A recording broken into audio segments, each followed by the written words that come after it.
We have stuff. Everybody's got stuff. Some of the stuff is valuable. Some of the stuff is just trash. How do you tell the difference? Here's how you tell the difference. Dr. Lori Verderim, she's nationally and internationally known, art historian, PhD, you know it all. Dr. Lori, thanks for being here today. I'm happy to be here, you know that. We're going to talk oil paintings. What do we need to know if your oil painting is a valuable one or it's just a piece of junk? You can learn more from the back than you learn from the front. We'll talk about that in a minute, but let's talk about where you're going to put your oil painting. So let's look here behind you. So you've got this oil painting, right? Pretty big, majestic, nice piece, pastoral landscape, you know, not going to offend anybody, nice representational piece. When you look at it, what's the first thing you see? It's big and slightly crooked on the wall. Okay, slightly crooked on the wall, but it's on the right wall, okay? It's on the correct wall. You want it on an interior wall. Okay, because exterior walls like near your windows are going to damage that painting over time. So where you hang a painting is just as important as what you hang. All right, so you're also hanging it on the right wall, but you've got the wrong return above it. You don't want to ever hang a painting where there's some kind of return or a radiator or an air conditioner or any of that, because temperature and humidity will change and that will help to crack the painting.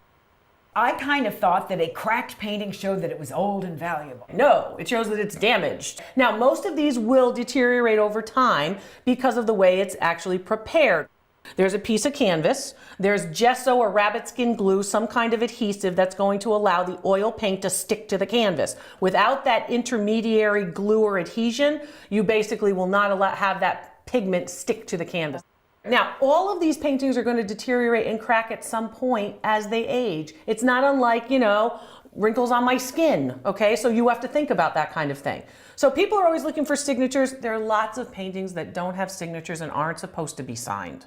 And does that cut down their value? No, it doesn't cut down their value. I've seen like 19th century landscape paintings signed with Sharpie magic markers. People want to give you signatures. So they'll just write on a painting and it's not even right. Because people want signatures. Ooh, is it a signature? Oh, it must be important. Well, it's not always important. And some very, very valuable paintings don't have any signatures at all because in the 18th century, for example, it was seen as inappropriate for an artist to get marketing information or sign his work as well as get paid for his work. Look at the back. Let's look at the back. Okay. We got a couple of paintings here. Now, this painting does not have canvas on it. Is that good or bad? This is an illustration board, which means it's a piece of cardboard with a piece of canvas wrapped around it. This indicates that this piece is younger than your piece. Let's look at the back of your piece. Your piece has telltale signs of being an American painting that's old. Here's the first one.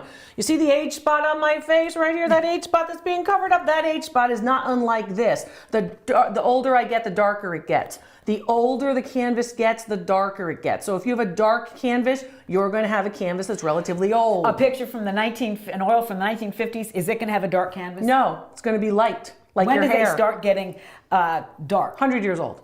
Okay. So call it as it becomes an antique. And depending on its conditions, if it's somewhere hot and somewhere cold and somewhere hot and somewhere cold, it's going to darken too. Is every old painting, old dark canvas painting valuable? Could be, depends. Here are some of the factors. You're looking right here at an old canvas, circa 1890 to 1900. You're looking at an old stretcher bar, that's these wooden pieces, not to be confused with the frame, and you're looking at new keys. See these? Yeah. These are probably from the 1950s. You see how much lighter they are in wood?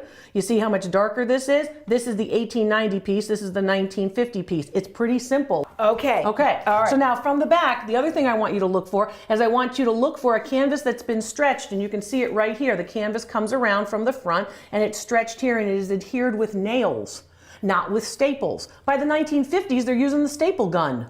So you look at the back of the painting even before you look at the front to find age. Okay. And every expert like me does. Okay. Okay. So that is a typical 19th century American painting. Boom. Without looking at anything on the front. We just looked at the back. Okay. And we're just about running out of time. Okay. And any kind of a glaze? There's a glaze on the front of this? There's a glaze on this, which is called Dagmar varnish, which means the artist has basically mixed in with the pigment, they mixed in the varnish. All right. With this one, they painted the painting first and then applied the varnish on top. When it's mixed in, sometimes you're going to get this. This is from heavy smoking. That yellow haze is no different from the nicotine haze on someone's teeth if they're smokers. Last question. Yep. Do you get a painting cleaned?